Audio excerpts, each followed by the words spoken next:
we've got a full group today, and more are coming in at the ready. So let's get started. We will continue to admit people into the room as they come in, but we've got a packed day full of amazing, wonderful, sought-after information. So thank you. I would like to welcome you to the second Virtual Curriculum and Programs Expo. What you can expect to get out of this expo throughout this week is all of the ins and outs and the details that you might need to know before you go and meet with your teacher to complete the ILP. This should be a great empowering week for you as families to know what is the best course of action for your students. And that doesn't just mean curriculum and supplementals. It means all other things that you can be involved in at EPIC. The Family Engagement Department is so happy to have each of you here. We want to cover a few quick technology items before we get started. This session will be recorded and posted on the EPIC website in the future. This will allow those that could not attend today access to this important information. Okay, without further ado, we have our schoolhouse pre-K through 5th model being presented this morning. So schoolhouse, would you like to share your screen and tell us what you've got? Good morning, guys. I'm so excited to get to talk to you a little bit about Schoolhouse, the elementary model, and how we have got to regionalize this year and got to expand our program. So we're really excited to have it available to more of our families that it will be a great fit for. One of the first things is we're trying to create a learning experience for our students where they'll have the opportunity to take advantage of a grade level specific teacher so that their teacher will be certified in the grade level that the kid is in and have more class time instruction, more time, teacher time, and socialization with other students in their grade level. So more kids, more group time, social time, and that specialized teacher. So our elementary serves pre-K through 5th grade. They'll be placed with a grade specific teacher in their region, so living close to them. You will meet virtual and in person. So we'll have class times offered in-person learning with your grade level peers and virtual options as well. So very similar to one-on-one, except you will have that grade specific teacher and you will have other students in the class with them. So what sets us apart from the one-on-one model? Teachers are teaching their certified area of expertise. You have cooperative learning opportunities with your peers. You can have in-person and virtual meetings with the teacher 3 to 4 days a week. You have community activities and volunteer opportunities that'll be available that you can do with your peers and your teacher. Lots of group activities, science fairs, read alouds, living history museums, all those fun things, art classes, mindfulness activities, those things that we sometimes miss out on in our one-to-one model you will have. Is it a good fit for you? Do you want to see your teacher multiple times a week? If so, Schoolhouse could be a great fit for you. You can have class virtually and or in person multiple times a week. That's up to the family and teacher to decide. Have regular group instructions and activities weekly. And if you want to participate in field trips and other activities with your teacher and your peers. I saw a question in the chat about expansion to middle school and high school, and they're going to speak to you next because we have expanded for those regions, those areas this year. So we're excited for that to be a part of our next year model too. So that sums up all of the new things and exciting things we have going on. If you have any questions, feel free to put it in the chat or email us. We'll be happy to answer any questions you may have, give you a call, any families a call, and talk through any questions they may have also. Enrollment's open, and you can re-enroll too and choose Schoolhouse as an option. Thank you for your time. I know it was fast and furious, but if you have anything, let us know. Next up, we're going to talk about our STEAM opportunities. We've got Jen Robinson here in the room to talk about all of that. Jen, would you like to share your screen and tell us what you've got for us in the 23-24 school year? Hi, I am Jen Robinson. I work in the advanced courses department. And so that's things like AP, pre-AP, Z-Space, STEM, gifted and talented, music, art, I'm leaving out something, esports and some clubs. And so what I'm going to talk to you about at this moment is STEAM. Okay, so what is STEAM? It used to be formerly STEM, and now it's most commonly STEAM, which is science, technology, engineering, art, and mathematics. STEAM programs in Epic Charter Schools, they foster creativity, critical thinking, collaboration, and innovation in students. And we are constantly looking at new innovative programs for students. And we love hearing from our students directly. They bring us a lot of new ideas. And if there's something we don't offer and your student is like, I really want to do this program, just send me an email and we'll see if we can make that happen. STEAM is important because it encourages innovation, critical thinking, and creativity again. And students learn skills that are essential for the 21st century job market, especially now. Some of the STEAM programs that are offered here at Epic Charter Schools are STEM Club. We had several STEM clubs run by Ben Finkbeiner, whom you're going to hear from a little later this morning. And those were a big hit this year, lots of fun activities that are in person. Girls Who Code, we had a lot of girls invested in that coding club. Comic Coders was new this year. We had several cohorts of that, our students learning coding. We had mock trial for the first time this year. We had 3 teams, 2 in the Oklahoma City area, 1 in the Tulsa area, and one of our teams advanced in the very first year of that program. So that's exciting, and we'll be expanding on that. We had Poetry Out Loud, which is another one of our offerings, and we had a student advance to state. Pre-Health Sciences Club, Epic Gaming Club for our younger gamers to get introduced to those esports, scholastic esports programs. Again, the STEM Club, it offers things like robotics, coding, experimenting with critical thinking, problem solving, just getting those kids together and getting their hands on things and doing activities together in person. The Girls Who Code, it's just a coding club, a group of girls that get together. They're an organization that values diversity, equity, and inclusion, and that's a full year program, and students receive elective credit for that program. Again, Comic Coders, we had several cohorts.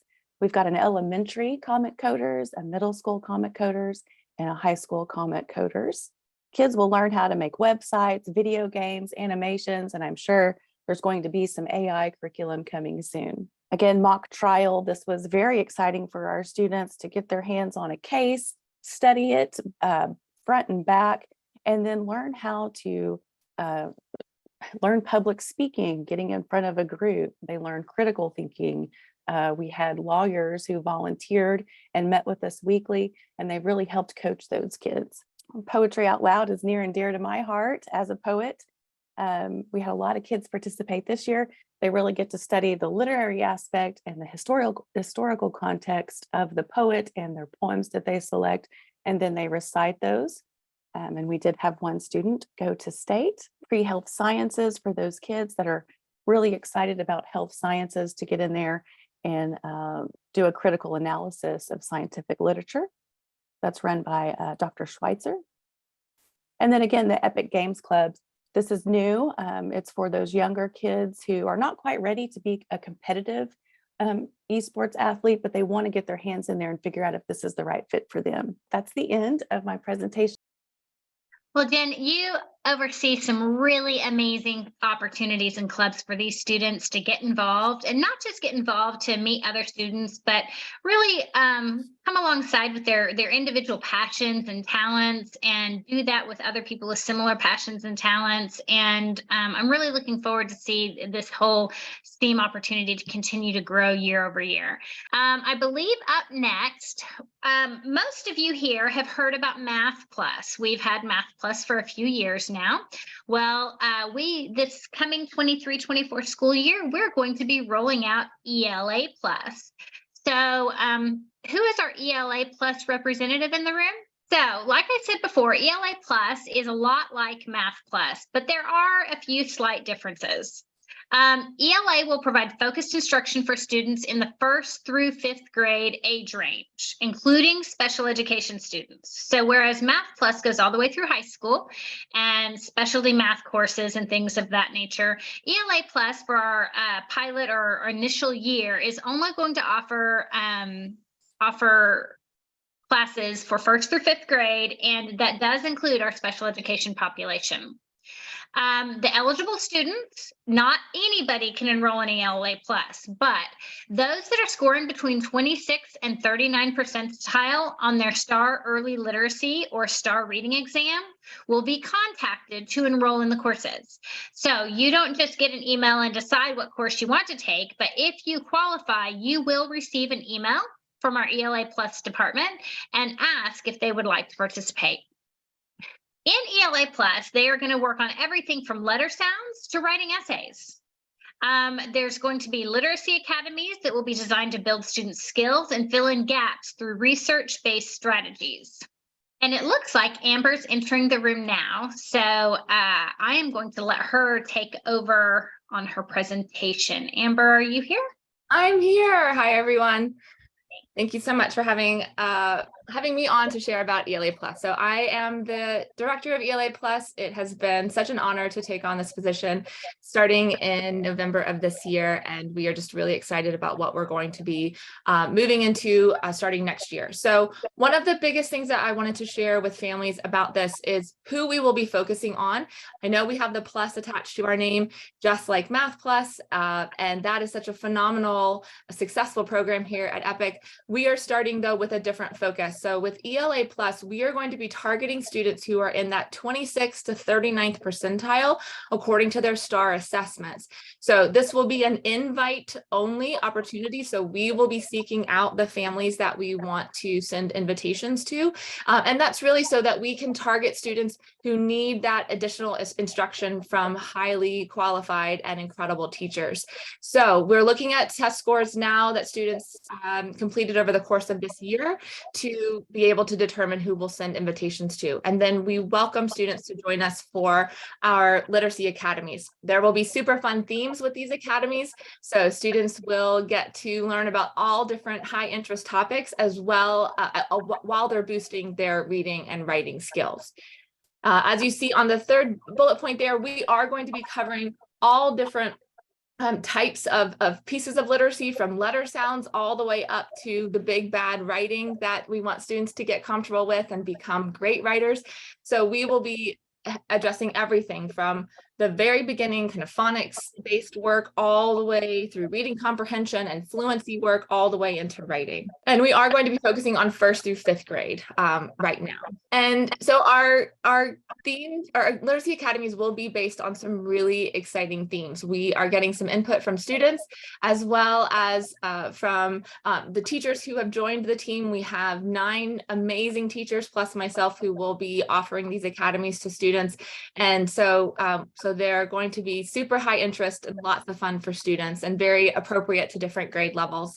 The groups will be very small. So that's one other key piece about this is we will not have huge classes. We will hover around 5 students for our 1st through 2nd grade offerings, and we'll hover around 8 students for our 3rd through 5th grade offerings. And that's really so teachers can really give students that more direct and personalized instruction, because the whole goal of our literacy academies is that students don't stay with us long, that they learn what they need to, that we boost their skills, and then they are able to tackle their on grade level coursework again.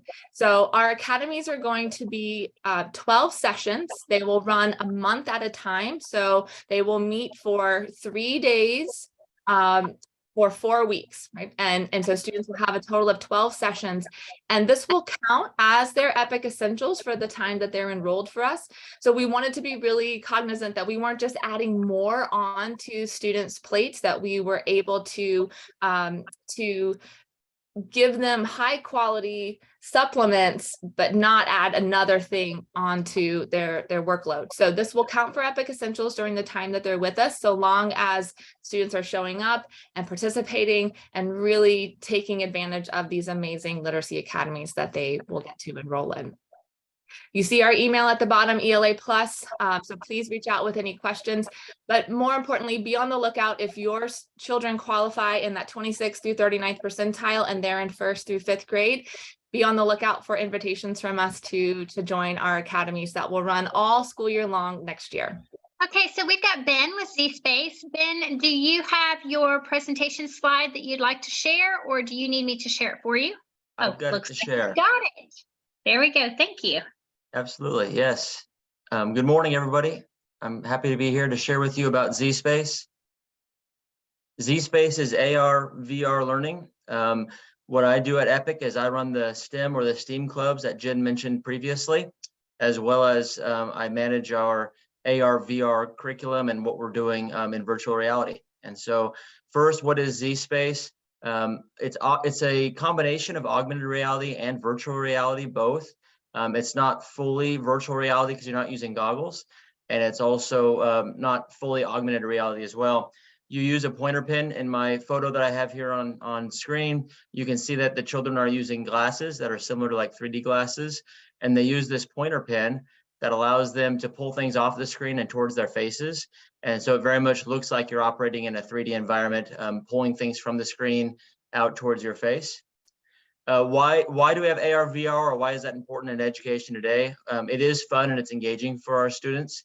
As you can imagine, if your students are gamers or if they're interested in technology, they've done some AR, VR stuff before, and to make that as part of their education has been pretty helpful. You can perform experiments that are otherwise impossible. It is a unique experience for learning. They're very expensive technology, and so not everybody's able to have one. And certainly our school is very thankful and blessed that we're able to have this technology for our students. You can gain valuable skills for the modern workplace. So many universities and certainly work training programs are in AR, VR. And so if you're a student or your child has the ability or has the history of being able to learn and use AR, VR for their education, it's very helpful when you're going into the workplace for some of these trainings that are coming out now. And then it's also great for visual and kinesthetic learners. A lot of our students, the younger students especially, will kind of reach their hands out and want to grab what's coming out of the screen because it does feel very real and it makes it feel like you are kind of involved in the science experiment. What is the content that we try to use when we're in AR, VR? We want to use any content that's dangerous. I guess that makes sense, but if we're going to be putting together high voltage wiring, obviously that could be a dangerous situation for someone who doesn't know exactly what they're doing. And so you're able to do a lot of dangerous scientific experiments and other experiences that you couldn't otherwise do in person. We want our content to be things that are otherwise impossible. And so we do things like experiment with gravity on other planets. And we do things that involve, of course, high-speed travel and that kind of stuff. Where it's just impossible to do it, but in the AR, VR environment, we're able to pull it off. If something is counterproductive, then we're able to do it like doing a scientific experiment and then resetting it within seconds, as opposed to having to buy all new things and to reset up everything that you're doing. And then we like to do things that are expensive also, because it's obviously easier to manage when you're doing large amounts of dissection and other things that gets very, very expensive. But when you're able to use it in an AR, VR environment, you're able to repeat it and to go over and over without spending too much money. Who can use Z-Space? Epic has purchased lessons for K through 12, and so there's content all throughout. In my experience in the last couple of years of rolling this program out, the kids that are most probably interested are probably that 2nd or 3rd grade up to about 9th or 10th grade. We have a huge amount of content for those kids, and they just enjoy it. Any Epic student who attends a lab with their teacher, and so I train all teachers in Epic. And if your student is interested in taking part, then their teacher's already been trained, but then they can be trained further with me. I can help them understand what that looks like, and then they can go into the labs with their teachers. All of the VLC locations already have labs, and all of those teachers have been trained. And so some of them are using them, some of them are not. But if your student is in a VLC, they do have access to Z-Space. And then it really is one of the backbones of our STEM clubs. Whenever we have any of our kids in STEM clubs, we have 8 different clubs.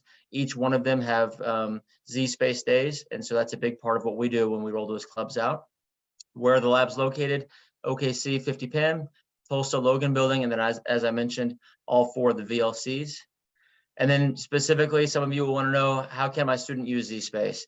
The first one and the most common is with your teacher. Your teacher, again, has been trained on that. They have the ability to get into the labs. They know where the labs are. And so your teacher can simply, any day of the week, bring your student into the lab and take part in ZSpace. They can attend local open lab times. We have ZSpace teachers that have a couple days during the week where they're just in the labs. And so any students where their teachers aren't able to meet them, they can come into those labs and use ZSpace. Those dates and times for next year have not been announced yet. They can join a STEM club. As I mentioned, all clubs use ZSpace pretty extensively. And then we've rolled out Studio A3, which is the ability to use it at home. It's in a 2D environment when you're at home, so you can create different things. You can create different objects and models and that sort of stuff in a 2D environment, and you're on your own laptop. And then whenever you come into the lab, you're able to interact with those things in an AR, VR sort of environment. And then you can contact me for more information. I can obviously answer questions as time permits, but you can contact me. My email address is here, and I'm happy to share with you any information you'd like to know. All right, so next up, we're going to talk about music. We had music this year at Epic, but music is expanding into this next year. So I believe Seth Cudd is the presenter. So this is going to be our third year to have music at Epic. So we are enrolling drums. So this is, when I say drums, I mean drum set, guitar, and piano. And so we do have certified Epic music instructors that we're certified to teach. So music, the classes are, we have beginner, intermediate, and advanced. So and it's actually broken down into levels. So we have 1, 2, 3, and 4. So we're adding 4 this next year. Enrollment is only for 5th through 12th currently.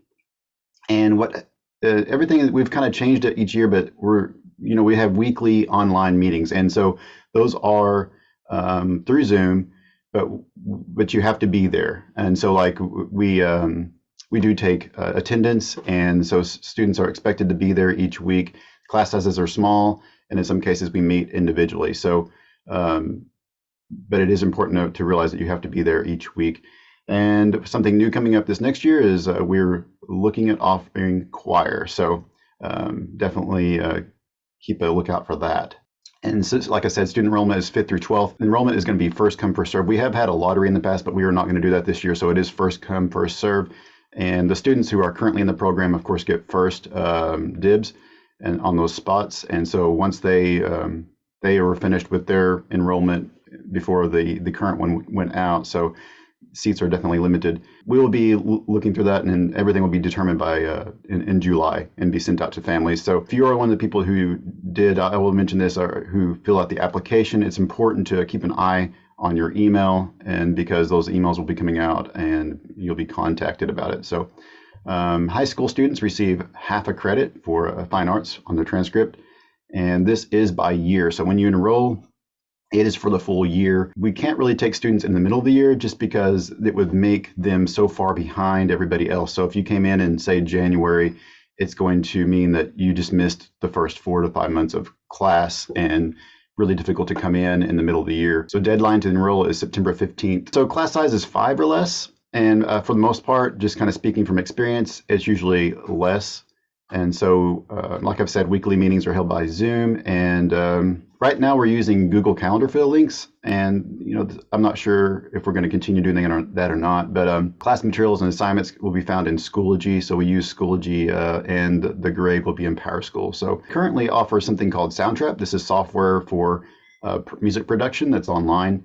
And that is comes out of your learning fund. So I think it's like $5. So it's not too expensive, but students have access to this music production software that's online for $5. So expectations, students are expected to practice around 30 minutes a day during the week. So it's better to, often, students tend to want to maybe not practice and then try to practice 2 hours or more the day before they have their meeting with their instructor. And this is not a good idea. So the best thing to do is consider, if your student is thinking about this, just realize that it's about 30 minutes a day that they should be practicing.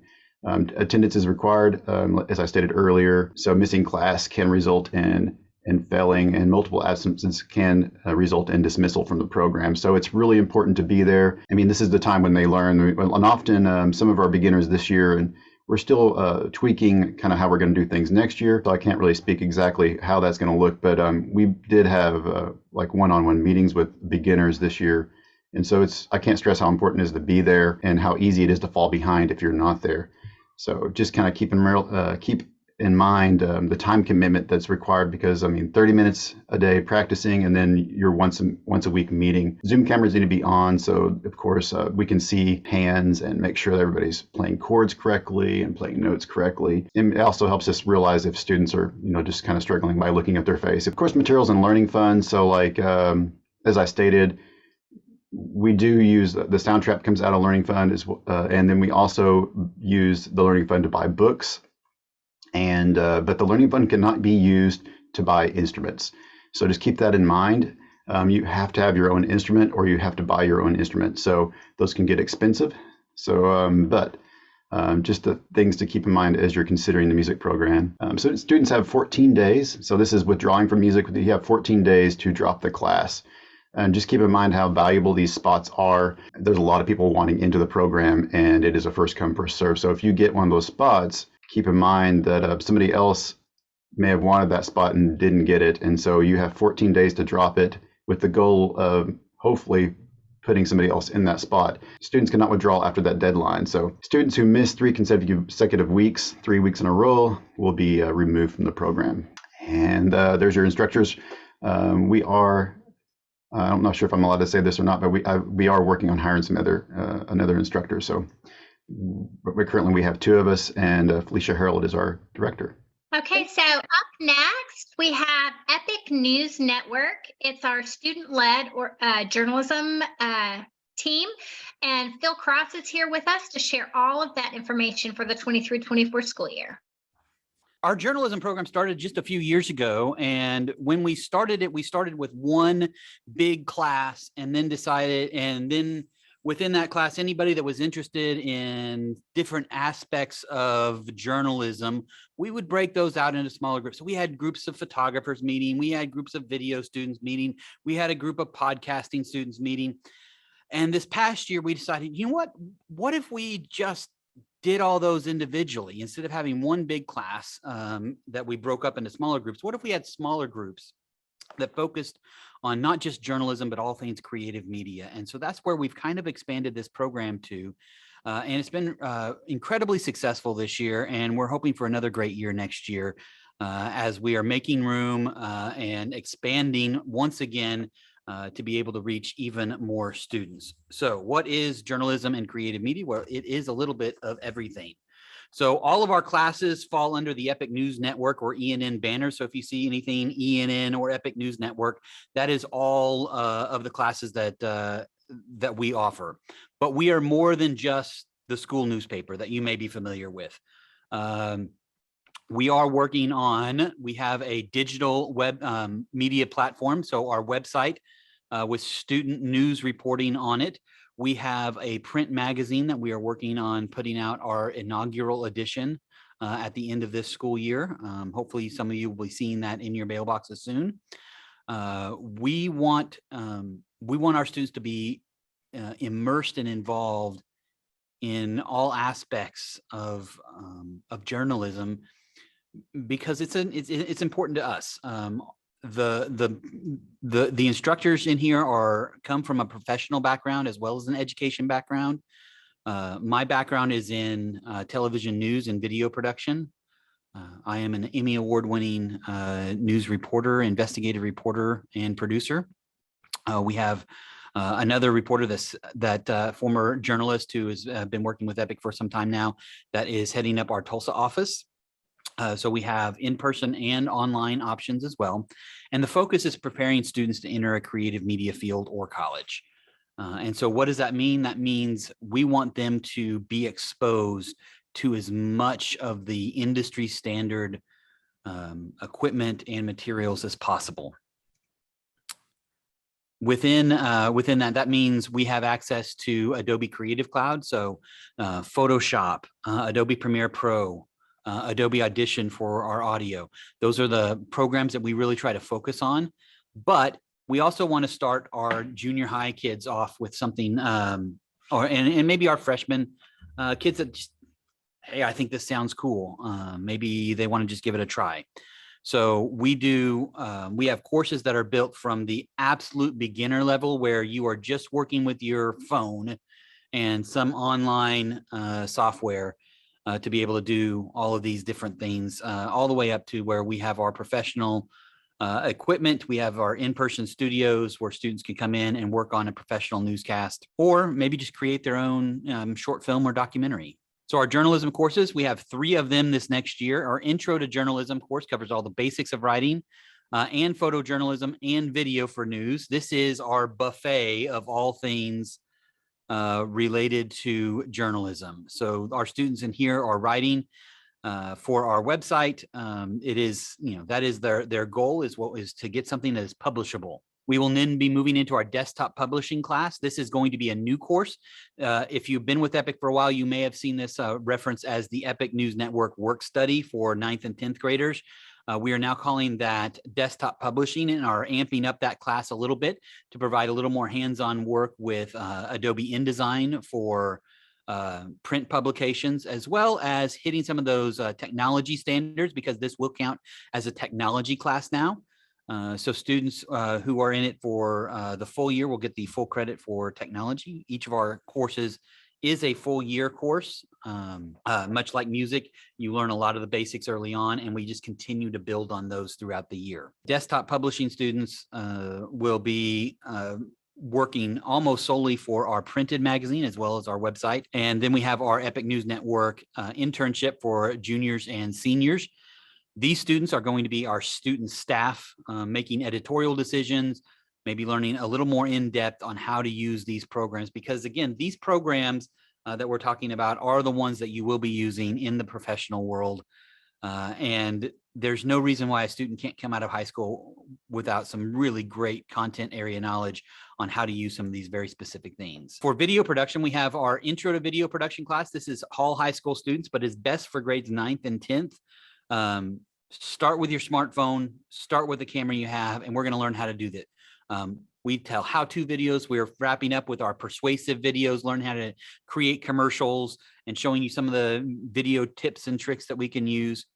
Then we have our advanced video production course, where this course is Next Step eligible because we have redesigned our advanced video production course to be a little more robust. So students will be coming out of here with making sure that they have a resume that is online and showcases their video reel that has all of the examples of their video work. But also they're going to be working the entire year, wraps up with their final project, which is a short film or document or small documentary. So they will be learning, how to storyboard, how to write the scripts, how to shoot, how to do the lighting, all of these different things for either documentary or film style. We're going to be adding to this class as we go. So this is going to be a really fun one for students to use. Our audio production course, this is available for all high school students. And students are going to be how to learn how to record and edit. And at the end of the year, they will be able to create their own full-length podcast and know how to distribute and market that podcast to a global audience. Obviously, that's all with parental permission. I'm very big on stressing that, but we want to make sure that you guys, parents, know what their kids are doing online at all times. But these students are going to, these students have learned not just, the fundamentals of audio production, but they've learned how to use the different programs to edit stuff together, how to find music, how to find interviews, how to conduct interviews, how to talk to other people, and how to put that all together into a format that's going to be interesting for somebody to continue on with. And so they've learned how to host their podcast and how to make sure that it ends up on Apple, Google, Spotify. All of those we cover through this year. Our digital photography courses, we are revamping those this year.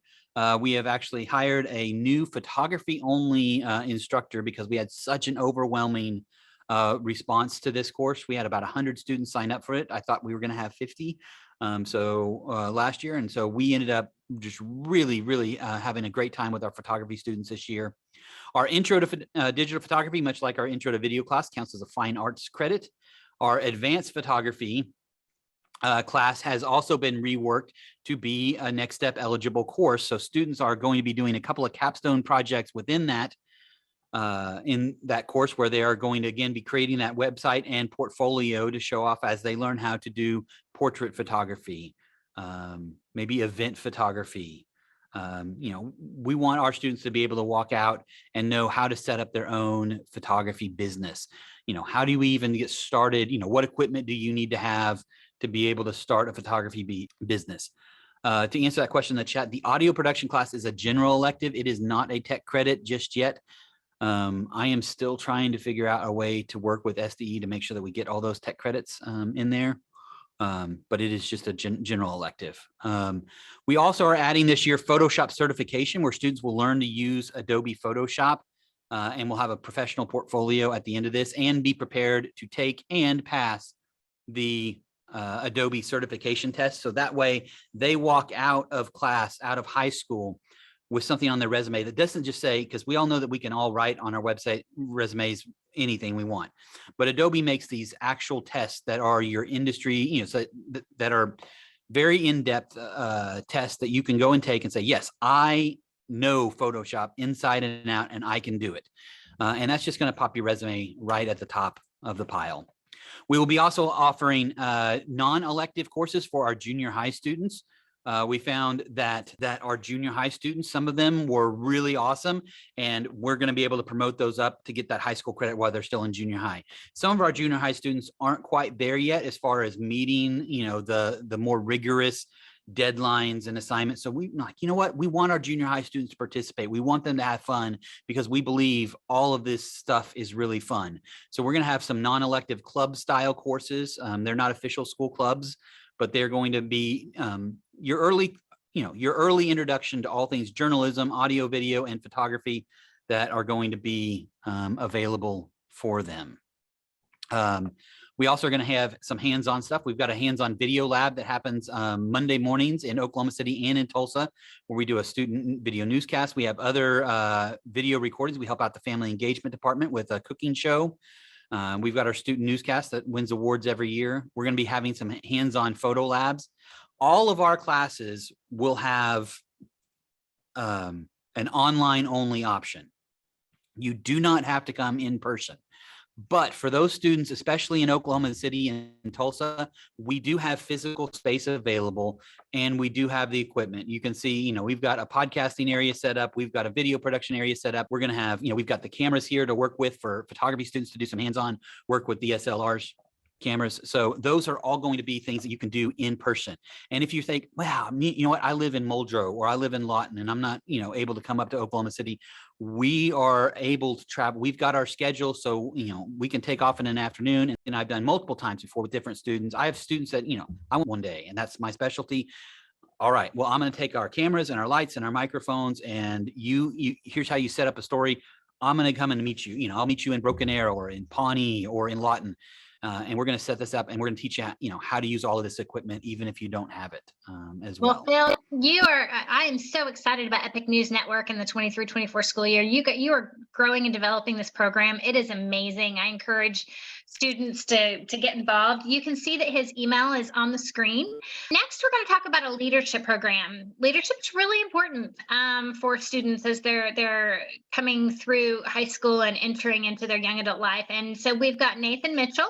Thank you, Christy, and Dr. Kincaid is with us as well. I see him down there in the thumbnail. Good morning, everyone. First of all, thank you to the Feds Department for giving Dr. Kincaid and myself the opportunity to be here this morning and present to all of you about our Aspiring Leaders program for students.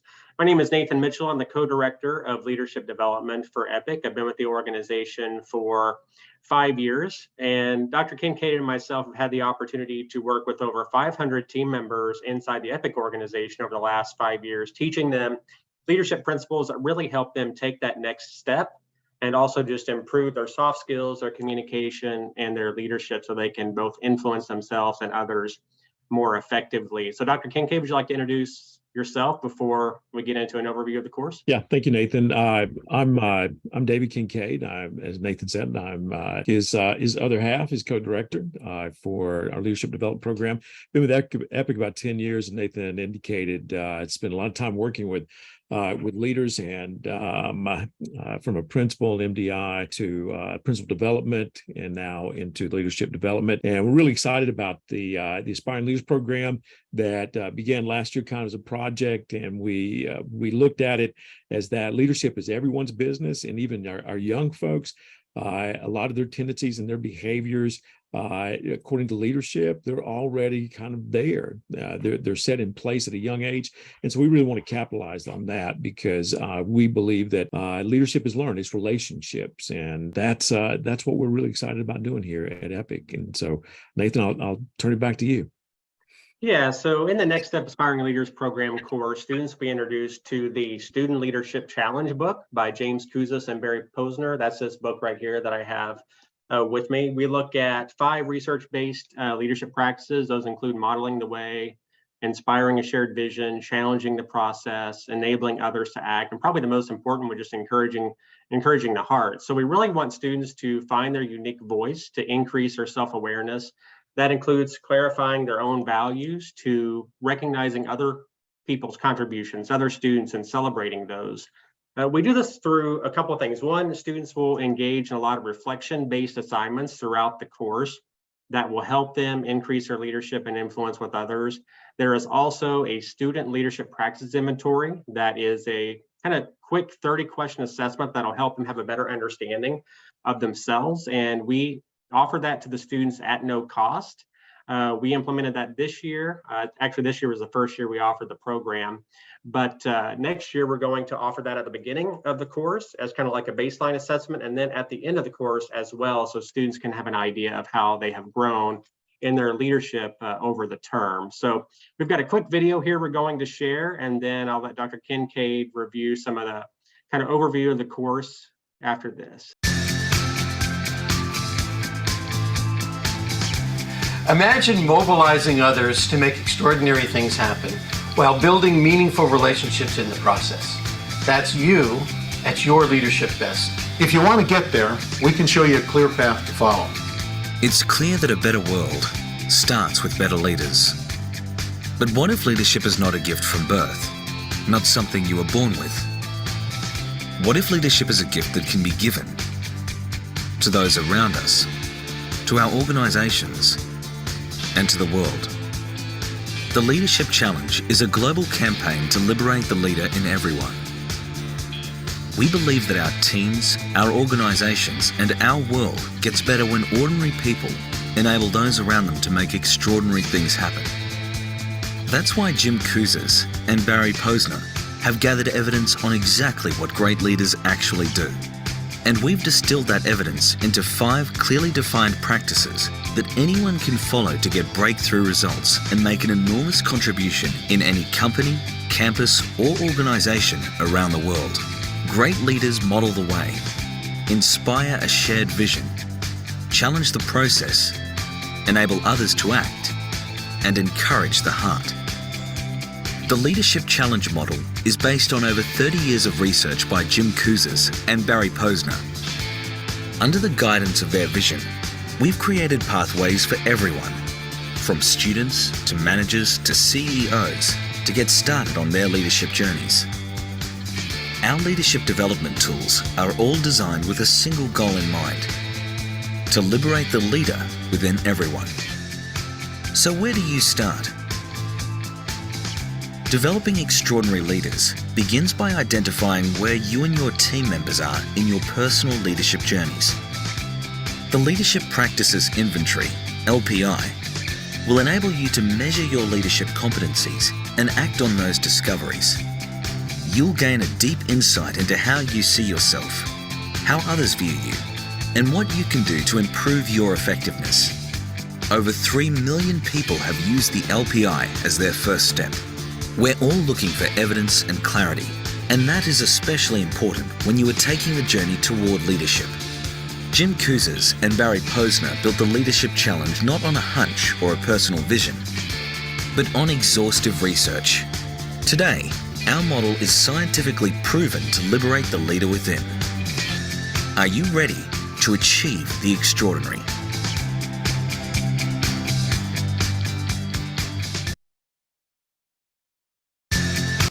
All right, David, would you like to review some of this stuff for our guests this morning? Yeah, absolutely.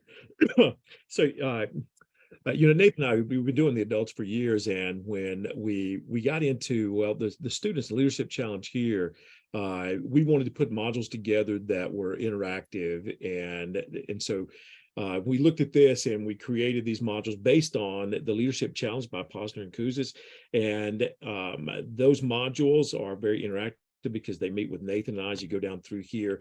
11th and 12th graders will be able to take this next year, and we've got a student application link and a teacher recommendation form. They'll get a half of an elective credit. As Nathan said, the cost of the program, it's free. The LPI, we paid for that, and so that's free. And we really want to get those students that are currently in 11th and 12th grade. We just found that from our past experience this year, that those students that are in the junior senior rank, that they have opportunities, that they may be working, they may be more involved in local community work, so that they can put these leadership skills and these behaviors and techniques that we're working with them on, that they can put those in practice. And that's really what we want them to do, because it's an ongoing process. It takes deliberate practice because these are behaviors that we are trying to foster in them. The time commitment, the students, as you know, it's at their own pace. This last semester, we kind of opened it up to allow them to move through the course at their own pace. But the real key point is coming to those weekly Zoom meetings so that they meet with Nathan and myself. And there's where the real dialogue, that's where I think that we make the biggest difference, because we get to talk about the things that they're out there in the community working with or at their job. So they get to see what it's like to be on the other side of them and what their leadership capacities are. And so the time commitment, I think, is quite minimal. It's just that weekly Zoom meeting and we're very flexible when it comes to that. We try to create a schedule so that meets every student, and even Nathan and I, at the end of the week, we also have office hours. So if a student misses a session through the week, then we can make that up at the end of the week on Friday. And enrollment deadline is the first Friday following the start of this semester. The only thing I think we're doing different this year, the LPI, we will be putting that up front at the beginning of the semester so that we can have more data on the back end. Something new that we put in this year was the mentorship initiative. And we're looking at being able to give students a better opportunity, especially our rural students in Oklahoma, like my daughter at one time wanted to be a marine biologist in a landlocked state. And we want to give them the opportunity to reach out to mentors, not only in our organization, but maybe outside of our organization, so that they can work with them, especially with regard to what they want to become in the future. And so we're really excited about being able to provide this new initiative this year, and kind of give our students an opportunity to talk with folks in the professional field that they may be interested in or leaning toward. We also, part of that is Find Your Future Friday. We'll be working with our colleagues in regard to that in the college and career readiness team. And so if I missed anything on that, Nathan? No, thank you, David, for the overview of that. And I'll put our contact information up here for everybody. And then, of course, if there's any questions here this morning that we have time to answer, we're more than happy to answer those as well. So thank you, Christy, for giving us the time this morning, the Feds Department, for allowing us to come speak to everyone today. Really appreciate it. I'll stop sharing. Thank you guys for coming. Thank you, Christy. Okay, so next up in this slam-packed day of great and valuable information, we've got Gifted and Talented. As Christy said, we are the Gifted and Talented department here with EPIC. I am the enrichment specialist. We have three of us. Patricia Maroney is our coordinator, and Ashley Covington is our identification specialist. So we've just added another person to our team this year, so we can better support our students. The Gifted and Talented team is here to support and identify the gifted students in our school. So many gifted students come to EPIC already identified. And so if parents or teachers want their students tested, they can refer them to us and we can test them and put them in our gifted department. And so when they are identified as gifted, we have programming options just for them so that we can better support them. We have a free program that they can use. It's a project-based learning program. We offer gifted and talented only enrichment classes through EPIC Live. We offer a monthly enrichment newsletter. We enrich and support the teachers and parents and students. And we also encourage and support the advanced placement courses. And our mission with EPIC is to help provide a holistic education that individualizes in the area of giftedness. Our team works to identify and provide students who possess exceptional qualities, the direction, time, encouragement, and resources to maximize their potential. So that's about the gist of what we do as the gifted and talented team. Thank you, Laura. Thank you for your time. So up next, we've got the ELL ML team that's going to talk about English language learners and multicultural education here at EPIC. We've got Tanae and Dan. My name is Dan Roll, and I'm the Director of English Language Learners here at EPIC Charter School, and I'm joined today by Ms. Tanae Acevedo, who's our Director of EL Curriculum. And we're just going to talk a little bit about the English Learner Program and some of the supports and services that we're able to offer our EL kiddos. So our mission, the Department of English Language Learners, is committed to ensuring EPIC EL students are future ready and in demand through support of robust EL instructional programs, creating resources and guidance for parents and guardians of EL students, and implementing comprehensive professional development for our EPIC EL educators. Our goal is to provide a holistic education that meets the needs of every EL student. So our teachers. Generally speaking, EL students in the district are served by what we term EL cohort teachers. And our EL cohort teachers receive additional training and resources specific to the needs of our EL community. As of the 2022-2023 school year, the EL cohort has grown into almost 200 passionate teachers who serve the majority of our EL students. And from identification to exit from the EL program, our teachers are there to provide guidance and support to EPIC EL students and their families. We make an extra effort to ensure that our EL families always have those points of contact and always know how to contact their teachers and how to interact with school to stay engaged. So our students. Since opening in 2011, the number of English learner students EPIC serves has continued to grow.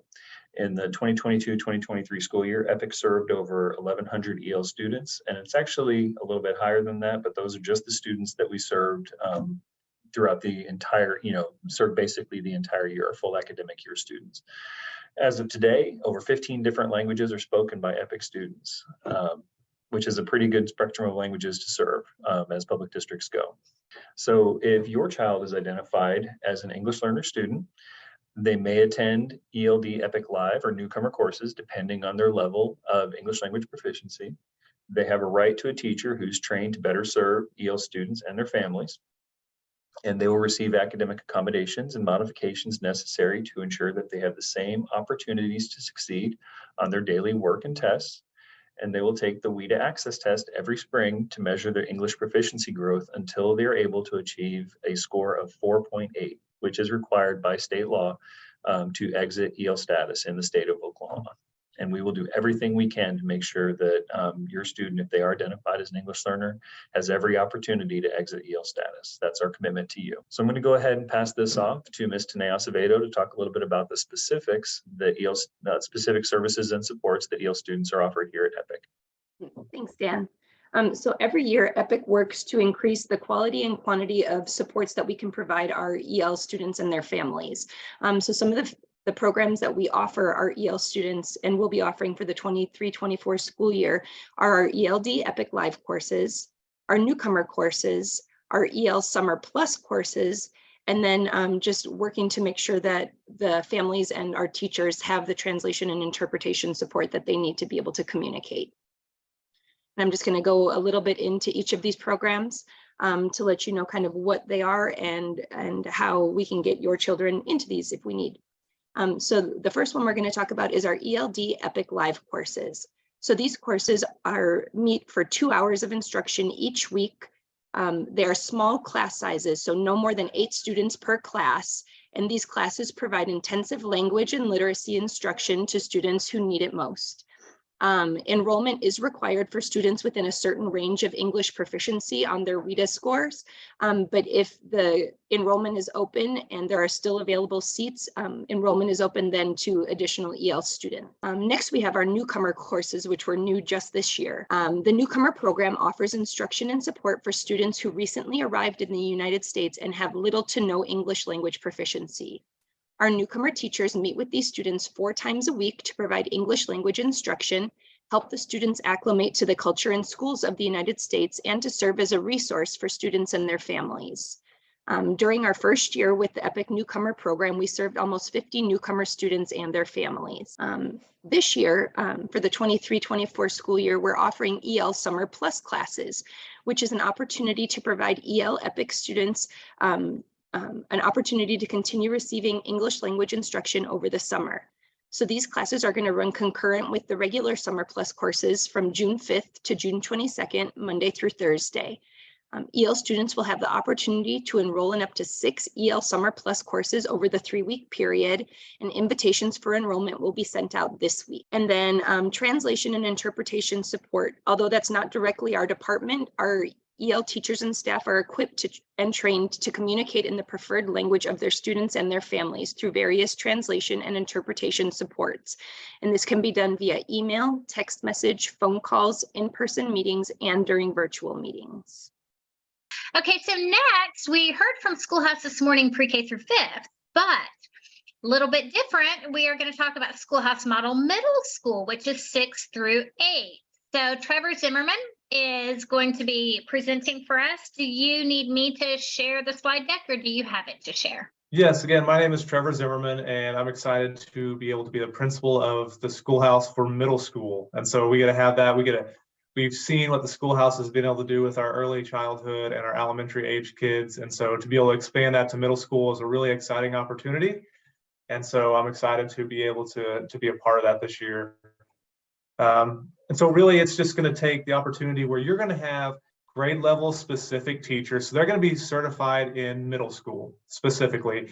And really, I'm going to go a little bit beyond that, because not only are they going to be certified in middle school, but these teachers are ones that specifically want to work with middle school kids. They're middle school excited. I don't know if that's a real term, but they want to be around those middle school kids, and that's an area that they really want to work with. And so that's the type of teacher you're going to get with this program, because that's what they're looking for. Those are the kids that they really want to interact with and really want to help. And so you're going to get more instruction time.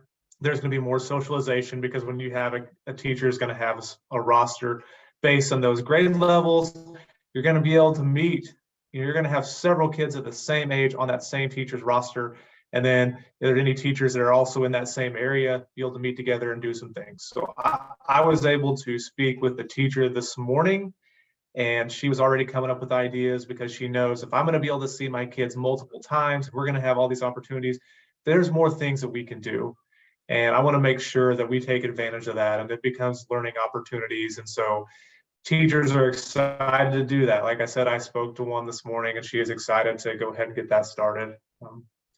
So 6th through 8th grade teacher in the specific region. We may have there might be some people that don't have someone that's extremely close, although we are spread out pretty well, only having one team this year, but we're going to have somebody that's close, and then our teachers are going to work with that. It's going to be virtual and in person.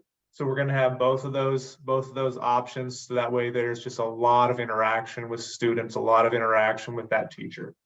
And just consistent learning environment with peers. So you're going to learn the names of the other kids in your class, and you're going to be around those kids. So because you're going to see them day after day and just multiple times. And so you're going to learn from them, they're going to learn from you, and it's going to be a great opportunity socially as well. So this is something, it's a good fit if it's something that you see your teacher multiple times a week, and you want to be part of a class with his other students in your grade level. So you want to see multiple other students in those grade levels. If that's something you want to be a part of, those learning groups, yeah, then Schoolhouse would probably be a good fit for you. And seeing your teacher in person, because we want to do activities. We want to go on field trips. We want to learn with this department here that's doing all this stuff and they're going on field trips. We want to do that. We want to do learning activities on a regular basis. And then just regular group instruction, a little bit more group instruction, because you're going to have kids who are in the same grade level. So we think it's going to be really good and positive in that way. The curriculum is going to be either Epic Ed or Bright Thinker. It's kind of still to be determined. So there's a lot of questions that are going on there, but those are both going to be very similar, the way they're run, and that we're going to make sure we hit, of course, all the Oklahoma academic standards. And then, of course, the supplemental is going to be it's going to be some online and offline, but our teachers are going to use what works. They're going to use what fills those standard gaps. They're going to use what those students need individually, to fit those gains. So the supplements, yeah, we have a variety of them, as you've heard them all at Epic, but there's going to be a few that the teachers like, and there's going to be ones that are needed for each individual student. And so we'll use those as needed. And of course, here's some of the people, and you've seen some of this before. And so we're a little bit smaller team because we are starting out as Schoolhouse and middle school. And so I'll be the one principal, and then we have those supports with those other people there. I think one of the differences, I think that's the last. Yeah, enrollment is now open. But some of the differences are maybe we're going to kind of be mainstreaming those special education students. So like if you have an IEP where you're going to be in class right along with the Reg Ed students, and then you're going to have a special education teacher that's going to come and support that learning as well. So that's going to be a little bit different than the one-on-one model. Next up, we have the VLC, Kim Nelson. There's been a lot of questions. I know that as the Family Engagement Department, we're out and about meeting you families face-to-face all over the state every week, but we get a lot of questions about what is the difference between one-on-one and VLC. There's a lot of interest in this, and Kim, we're happy to have you here today and give us all the ins and outs and what to expect from the VLCs in the 23-24 school year. Thank you guys for allowing us this opportunity. I think it's always great to share information, and I love talking about the VLCs. So if you have questions, just drop them in the chat, and I'm also leaving my contact information. So here we go. As we know, I'm Kim Nelson, the Managing Director of the Virtual Learning Centers. We have 5 virtual learning centers, in 3 in the Oklahoma City metro area and 2 in the Tulsa area. So this is the information about those and where they're located. So the benefits of virtual learning centers. So we have certified teachers for every content area. So when you come to our center, you have a mentor teacher or a roster teacher, but you also have a content teacher. So if you are in Algebra 2, you have a certified higher level math teacher giving you direct instruction. We have paraprofessionals that provide small group and individual instruction. We love to combine direct instruction on the Oklahoma academic standards with our learning management system, and we'll talk more about our curriculum in just a little bit. Some of the benefits to students is it really teaches them to advocate for themselves. We help them to identify their strengths and focus on those strengths, and also the areas that they need improvement on. We help them to set goals. We work very well with schedules, whether it's like if students are going to tech center or concurrent enrollment. Physical attendance is not required every day, but you can still meet with your teachers virtually or just work on your own. So wherever you are, you can work. And then we are big on building relationships with our students, our families, the content teacher, and the mentor teacher. We're all about relationships. It's kind of what we do. We serve all students with ELL students, IEPs, 504. All students do well with our model. And then we also have student clubs and organizations. One of the big differences in one-to-one and VLC and Schoolhouse is that you can come to us every day for part of the day. You can come to us a couple of days a week. We work with your schedule.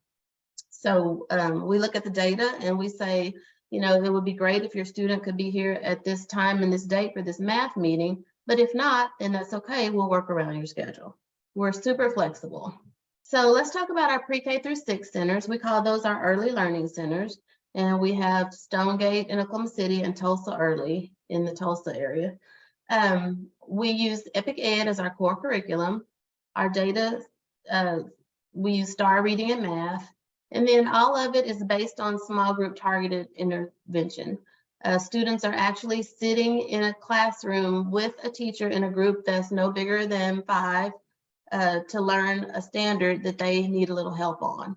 So as you can see by the pictures, we also do hands-on activities.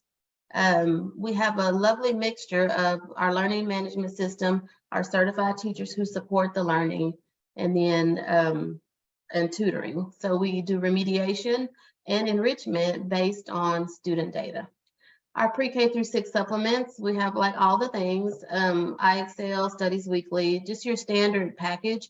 Now, as far as curriculum goes, when you choose a VLC, we use Epic Ed as our only core. And that's because our teachers are the ones that alter the core based on what you need. So for 7th and 8th, we also use Epic Ed core. We'll use it this year for the first time. We're super excited about it because they have made some really great enhancements to it. And then the STAR reading and math. We have class meetings, and those are those direct instruction sessions where the teacher is giving the instruction. So you'll see students working independently, but you'll also see students being taught by the certified teacher.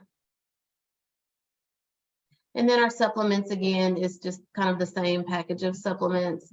Our teachers, again, are the ones that like put in the projects and do, you know, make it fun. For 9th through 12th grade, this year we're using Apex Learning. We've had great success with that.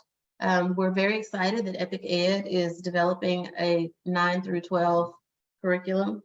So we'll be looking at that for sure. Our focus is on ACT prep, along with Oklahoma academic standards. We just want to make sure that our students are prepared to do whatever they want to do when they leave us, whether that is go to college, go to trade school, whatever they want to do. And that kind of goes back to that mentor teacher and setting goals, making sure parents are involved in that. We contact parents every week with kind of, this is an update about how your student is doing. This is how you can support us as we, you know, guide your student through their coursework and prepare them for the future. When you are at a VLC, you can participate in the next step courses, TL, concurrent, VOTEC. We have kids who go all over the place for their various, you know, supplemental curriculums, like next step and TEL and all of that. But then they also, like the VLC is like home base for them, if that makes sense. And then, you know, we focus on the ACT prep, Alex, No Red Ink, and Magoosh. But here again, you have an actual teacher or para working side by side with students. So here's some pictures of like at the VLC. We've got like some science projects going on with some students in Tulsa. We have Z-Space labs, which the kids absolutely love, and the teachers do too. So the teachers will be working all summer figuring out how to incorporate that technology to engage our students. There's always something going on at the VLC. And then, like I've said before, our teachers and paras are really our most important supplement. That is where the rubber meets the road, if you will. They work relentlessly to deliver quality instruction to your students, to keep them engaged, to make sure that, you know, they are matriculating as they should be. These are some pictures from our various professional learning communities that we have throughout the year, where we bring people in to, you know, make sure they are trained and ready for your students. So I'm going to check out the chat for questions, but this is my contact information if you have other questions about the virtual learning centers. And now we're going to move into our Heritage Academy. It is actually our dual language virtual learning center, and Dr. Eloy Nalivas, our Heritage Director, is going to join us. So our Heritage Academy is our dual language immersion VLC EPIC Charter Schools Pre-K to 12 dual language program. Es un programa de lenguaje dual de pre-K, pre-kinder hasta el 12avo del programa de EPIC Charter Schools. It's a two-way immersion program, both Spanish and English, that we are so excited to provide. Nos da mucho entusiasmo poder presentar y dar un programa de inmersión de lenguaje dual, tanto en español como en inglés. As well, our curriculum, really, we focus on it being culturally guided studies, as well as having a global mindset for our students. Lo que el programa provee es enriqueciendo con estudios culturales, pero a la vez con un pensamiento global. The goals that we have at Heritage as a dual language school is that we want our students to have this high levels of development in their language proficiency, as well in literacy, both in English and Spanish. Las metas de nuestro programa dual es para que nuestros estudiantes se puedan desarrollar en altos niveles de competencia, tanto lingüística como alfabetización en los dos idiomas de inglés y español. We definitely like to have our students demonstrate high levels of academic achievement. Nos encanta que nuestros estudiantes demuestren altos niveles de rendimiento académico, and also the develop an appreciation for and an understanding of diverse cultures. That's something that is so exciting to see in our setting. Algo que nos gusta ver en nuestro contenido es, en contexto, perdón, es ver el desarrollo y un aprecio y comprensión de las diversas culturas. The benefits of dual language immersion for English speakers, we can say firstly, it's developing proficiency in two languages.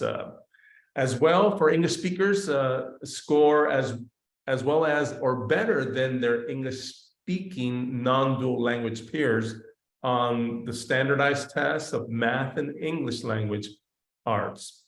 And as well, the English speakers develop a positive sense of self and demonstrate positive cross-cultural attitudes and behaviors. Los beneficios de un programa dual de inmersión para los angloparlantes son los siguientes. Pueden ellos desarrollar competencia en dos idiomas. Los angloparlantes obtienen un puntaje tan bueno o mejor que sus compañeros que no hablan inglés en exámenes estandarizados de matemáticas y artes del lenguaje inglés. Y por último, los angloparlantes desarrollan un sentido positivo de sí mismos y demuestran actividades y comportamientos interculturales positivos. We continue with benefits of dual language immersion. And now for non-native English speakers, our ELL, which are English language learners, who received native language instruction were able to catch up or surpass the achievement levels of ELL peers and English-only peers who were educated in English-only mainstream classrooms. These results were found regardless of the student's socioeconomic background. ELLs who participate in programs that provided extended instruction in the native language, dual language programs, for example, outperform students who receive short-term instruction through their native language, example, transitional bilingual education. Los beneficios más de beneficios de este tipo de programa para los hablantes no nativos de inglés, los aprendizajes del idioma inglés, ELL, por sus siglas en inglés, que reciben instrucción en el idioma nativo pudieran alcanzar o superar los niveles de rendimiento de los compañeros ELL y los compañeros que solo hablan inglés y que fueron educados en las aulas principales de solo inglés. Estos resultados se encontraron independientemente del origen socioeconómico del estudiante. Los estudiantes de ELL que participaron en programas que proporcionan instrucción extendida en el idioma nativo, es decir, programas del lenguaje dual, superan a los estudiantes que recibieron instrucción a corto plazo o a través de su idioma nativo, es decir, educación bilingüe de transición.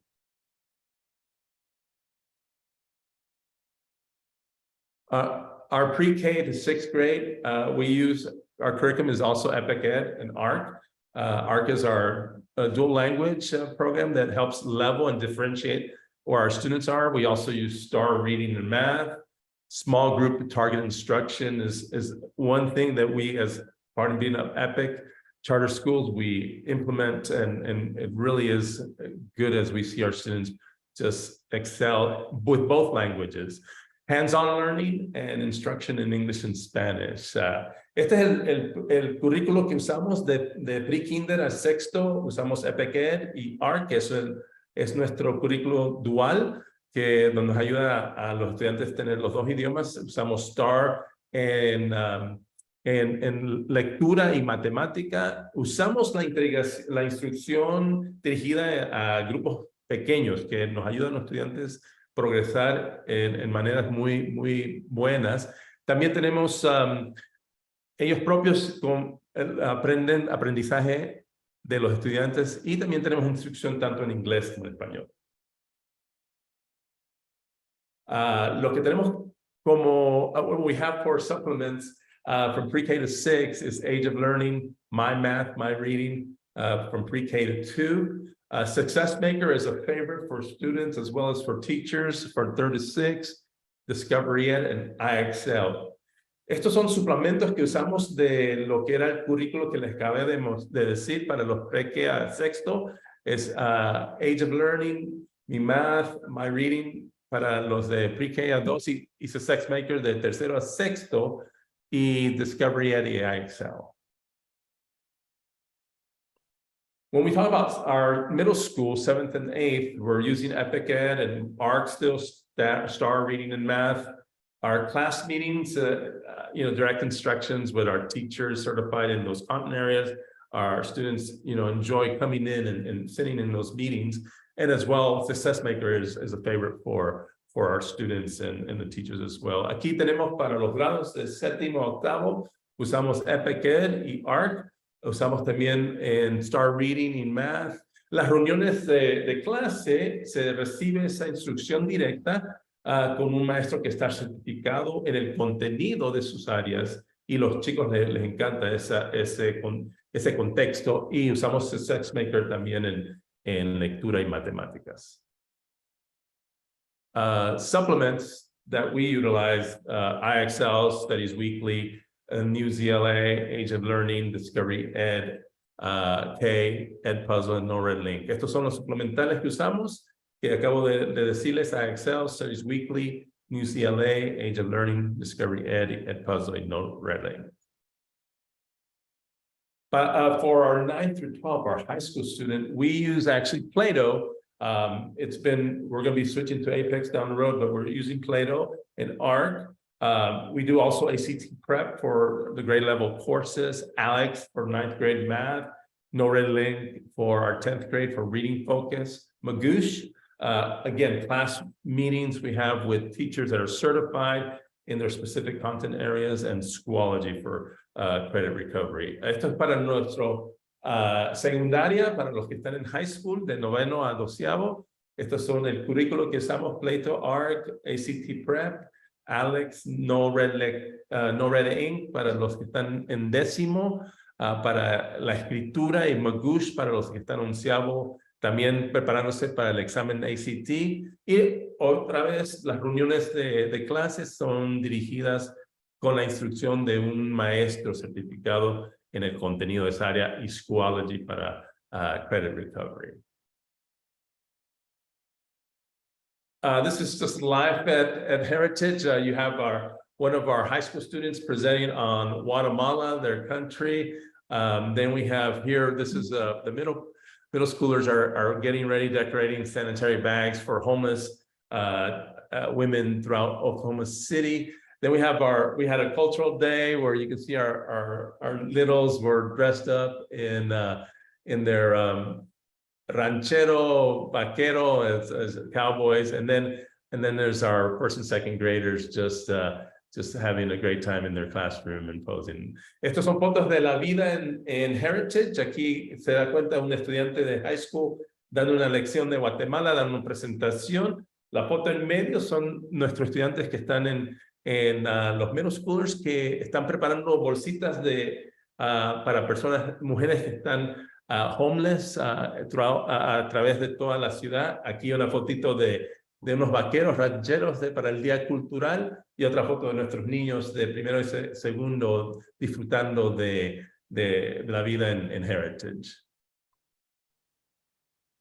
Our teachers and professionals are the most important supplement. They're certified in their specific content and age areas, but they deliver direct instruction in small groups. One of the things that we love that they're able to do, teachers and paraprofessionals, is that they provide mediation to level students and just enrich the base where our student, by the data that we collect, and we're able to continue to help improve, and then attend collaboration sessions to learn best practices that our teachers and paraprofessionals like to participate. Aquí tienen algunas fotos de nuestros maestros y paraprofesionales, que son nuestra mejor consistencia de lo que es suplemental, que ayudan a sus estudiantes. Están certificados en áreas de contenido específicos y también en las edades específicas.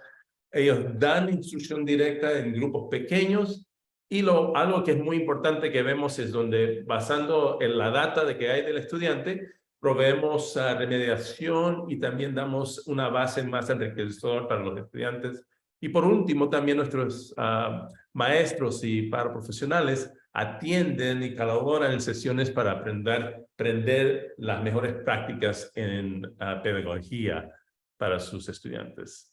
So we always encourage families who are interested in a VLC or Heritage to schedule a tour. We really want to make sure that you understand what we do and make an informed decision for your students. So you can reach out to me about any VLC and Dr. Eloy about Heritage, and we would love for you to come by and see what we do. Una de las cosas que nos gusta hacer es, si usted está interesado, por favor, comuníquese con la señora Nelson o con mi persona para darles un tour de sea un VLC o también sea la Academia Herencia, y ahí estamos a las órdenes para servirles cuando ustedes quieran visitar. Okay, so hopefully not everybody here's mind is blown at this point. This is so much information. I do want to reiterate that all of this is being recorded. And once we get through this week and we edit the recordings, they will be posted on the EPIC website. And hopefully in our family engagement newsletter, we will also have postings there for you to review, because this is a tremendous amount of information all at once. But to close out our morning session, we're going to talk a little bit about our department, the Family Engagement Department. The ones hosting this virtual expo. We do most, not all, of the in-person engagement opportunities for our schools, so that students are not just sitting at home and hyper focused on just their computer and technology and meeting with their teacher. So Alicia Alba and Bree Davison from our team is going to talk to you in depth about our department and what we will be offering you in the 23-24 school year. All right, yes. So as Christy said, I am the co-director. I'm Alicia Alba for the Family Engagement Department, and this is Bree Davison, and she's our community coordinator. Our team is made up of passionate and dedicated team members. We have been in existence and in action for 2 years, and we are looking forward to our 3rd year. And so we're going to share some of what we're currently doing, and also share some of our new programs and initiatives for the 23-24 school year. We believe that collaboration is key. We are family facing, and everything that we do is based on feedback that we get from families, caregivers, students and the EPIC community. We do focus on, we have 3 focus areas. Our first is community, our second is communication, and our third is coaching. We travel the state. At the bottom of this screen is our family engagement department events that we hosted this school year. And as you can see, we are intentional about getting out in the community and traveling the state to bring engagement and learning opportunities to all of our EPIC students. This was something that our superintendent, Bart Banfield, wanted our team to be very intentional about. Instead of always having opportunities for students in some of the larger areas like Oklahoma City and Tulsa, he asked that we go out across the state and bring these learning opportunities to our students where they're at. And so that is exactly what we do. And again, we just love serving students, and we're extremely dedicated and passionate about that. I'm going to go ahead and let Bree take it from here. She's going to start with our community. Thank you. So we are really just wanting to build a community around our students and families. We want to focus on academic enrichment and our engagement opportunities, community service, community outreach, career exploration, field trips, educational field trips, healthy habits events, and offer events for our special ed community. So next are a few in-person events that we held this year that really help with the academic enrichment for our students. The first is the Authors Corner, and children were able to meet the authors in person and also have writing opportunities with those authors. And we look forward to our Authors Corners and authors visits for the upcoming year. Next, we had the Living Wax Museum, where students could research and learn about a character in history or a book character, and then also present on that and work on their speaking skills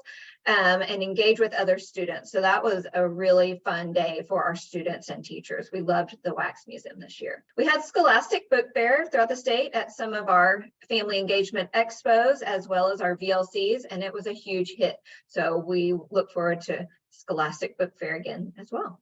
The science fair, we know that students love to work on science projects at home and also show off what they learn. So our science fairs came to our students school-wide for the first time last year. We do know that, sometimes our students do science projects and things with their teachers, and teachers still do those events with their students. But our department is really focused on just offering that to all students. And so this was our school-wide science. We also had our first spelling bee that was fun for students, and loved seeing those students that had prepared, and excited for them to get up on stage and practice what they knew. For the upcoming year, we will have new enrichment activities, including the Geography Bee and Read Across America.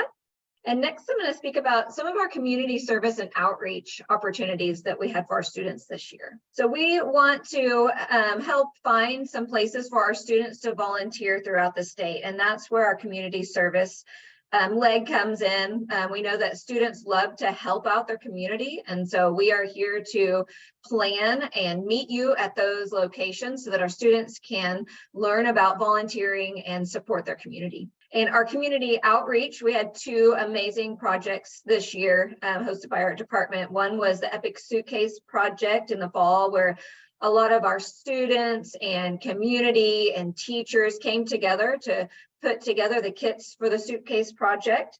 And then this spring, we also had a writing project where we loved getting letters from our EPIC students, staff, and community that were delivered to military servicemen and women. Next are field trips. So these are the academic field trips offered to all students in EPIC. We do like to host these throughout the state. So we are in Oklahoma City and Tulsa, but we're also in all of the Northwest, Southwest, Northeast, Southeast quadrants of the state. So we love seeing students and families come to those. And those are a few pictures from the field trips. Our career exploration field trips are geared for our middle school and high school students.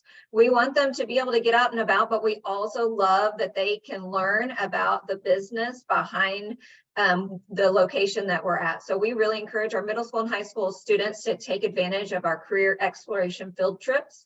They learn about the business side, but they also learn about career opportunities and as well as volunteer opportunities that the locations might have for them. So these are a few pictures of our physical engagement activities this year. Scissortail Park and our St. Jude Run and Walk. We have our amazing Healthy Habits cooking show that was the partnership that Phil Cross spoke on earlier. Here's the video.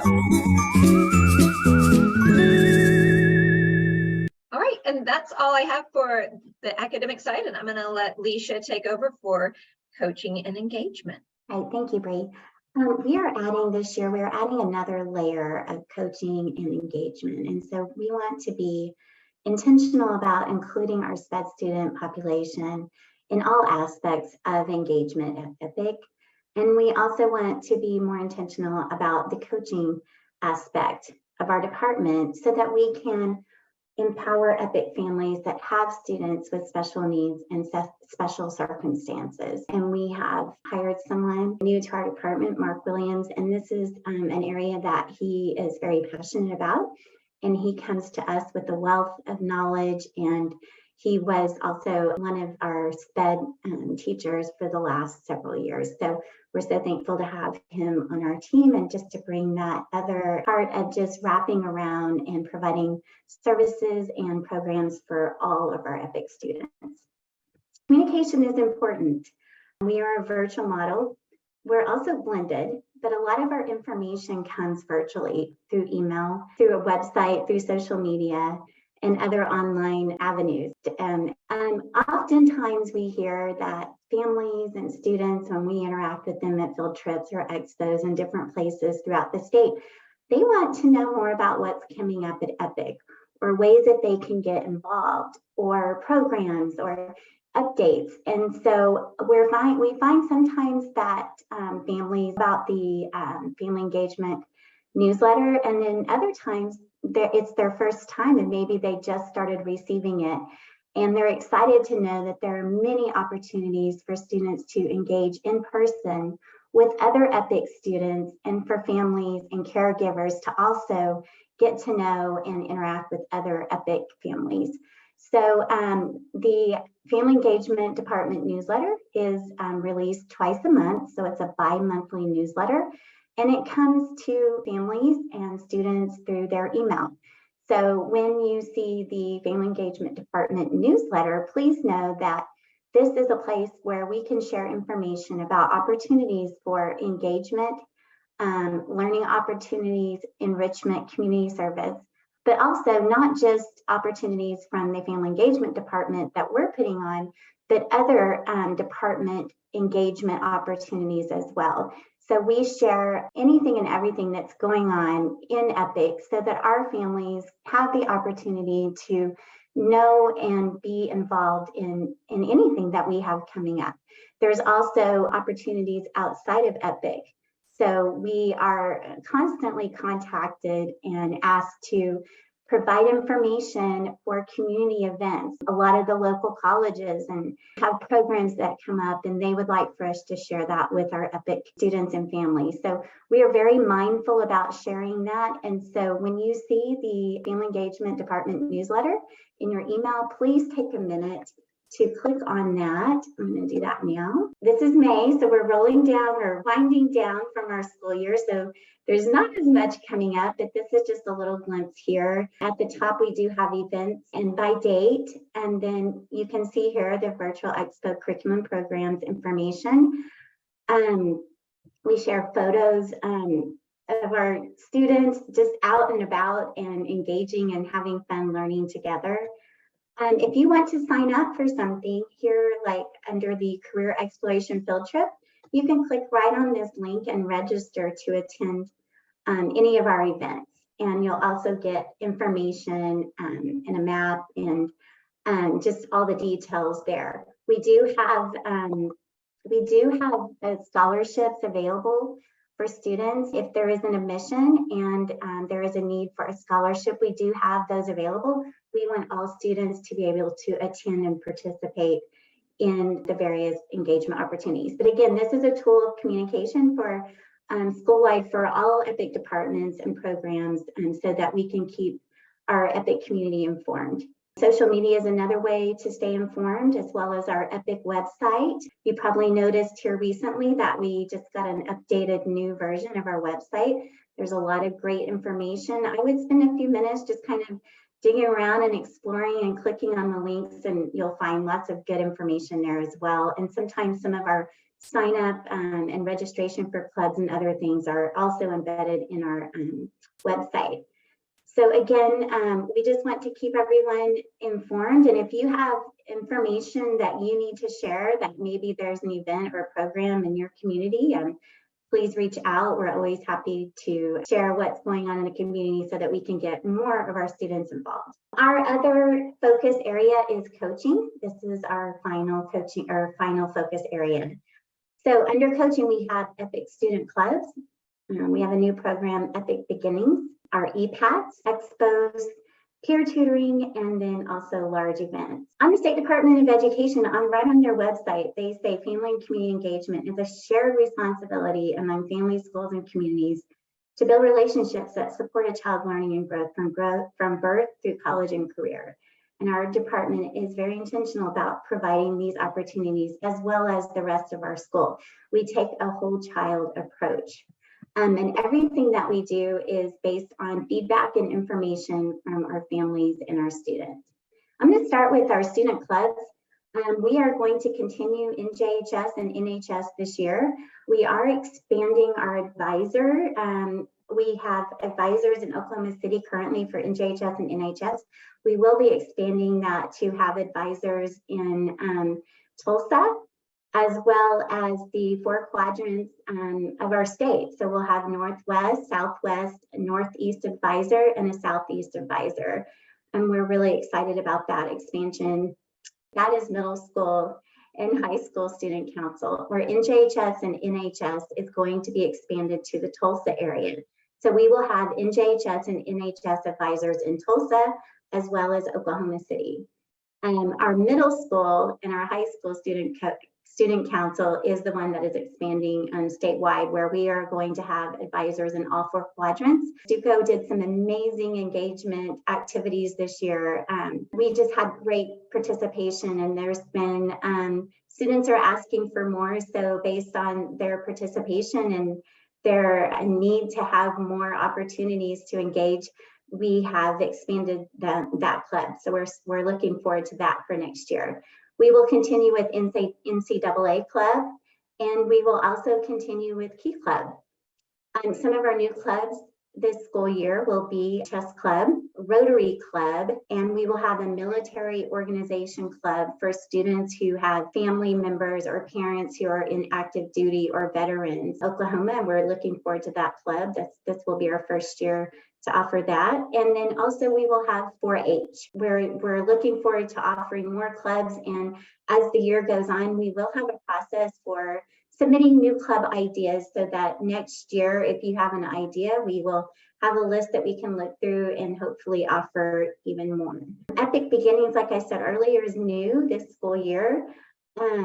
This is for students ages 0 to pre-K, siblings of EPIC students or EPIC students who currently have children that are age 0 to pre-K. This will be a program that we are developing now to provide resources, developmental milestones, and guidance to help children grow and learn during those first years. We will provide a library of resources that encourage literacy, communication, early math, science, skills, nutrition, and well-being, and services that focus on the whole child. We have a new team member that's going to take the lead. Shalina Miller is joining us, and she's an expert in this area, and we're so thankful to have her on our team. So please be on the lookout for more information about this program. We love our EPATs, EPIC Parents as Teachers. If you've joined us this year at any of our events or activities, you've probably met one of our EPATs. We cherish and we appreciate them. They are EPIC parents, just like you, and they provide one-on-one coaching, communication from the parent perspective. They provide another layer of support to our EPIC caregivers and the family engagement team. They are instrumental in helping answer questions and giving you help with anything and everything that you may need. If they can't answer a question, they will find the answer for you. Our EPATs are available in person, online through Zoom or email, or you're also welcome to call if you have questions. They love to help, and they're very passionate about helping EPIC families and caregivers come alongside their students. Some of you have probably been to one or two of our expos, and as you know, this is our third expo and our final one this year, the Virtual Curriculum Programs Expo. But we do have a back to school expo every fall, and we will have that again this school year. We're looking forward to that, and we're already planning. And then we have a mid-year winter expo. Give caregivers training and information that you need to help, again, come alongside your student.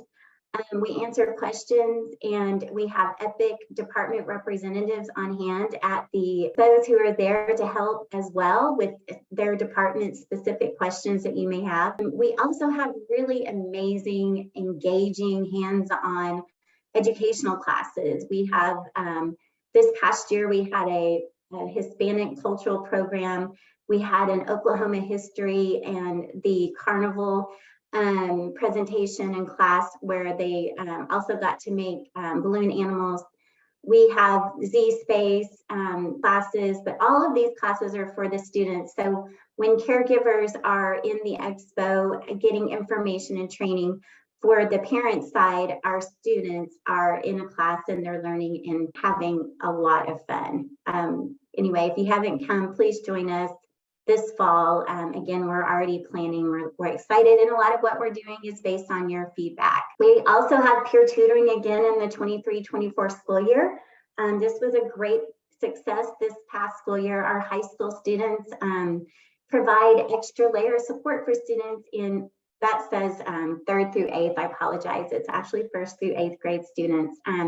So this is a peer tutoring program where our younger kids can have tutoring twice a week with a high school student who is either trying to get NHS credits or volunteer credits, or maybe they're in a next step program and they're passionate about maybe math or English and they want to tutor our younger students. We will be expanding and offering this program again next year.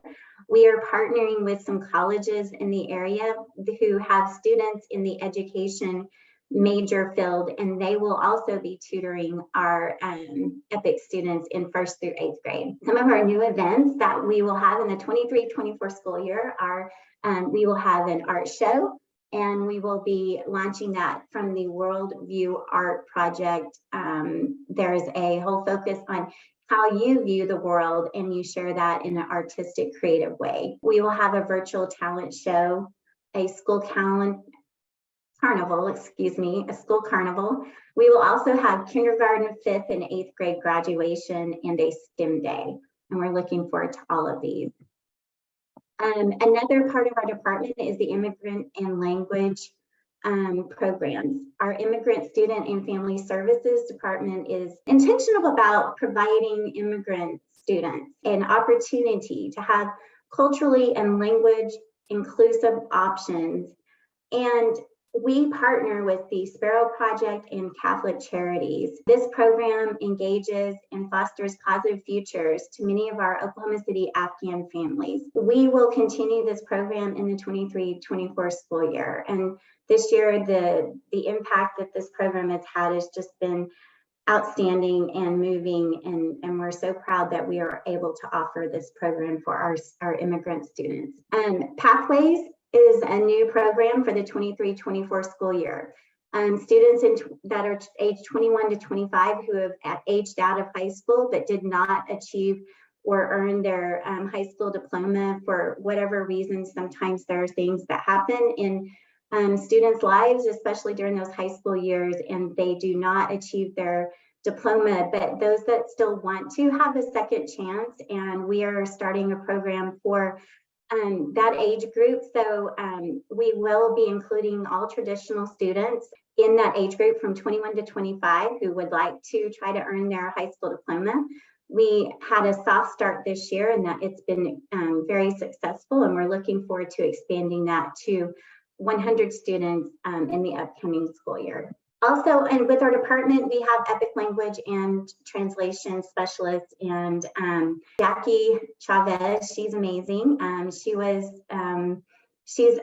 promoted to Language and Translation Specialist for the whole school. She's just been outstanding in engaging and helping our Spanish community. She creates opportunities and expos for our families to come together and to learn and to just have time to sort of create that Epic community and gain that experience while also learning about ways that they can come alongside their student.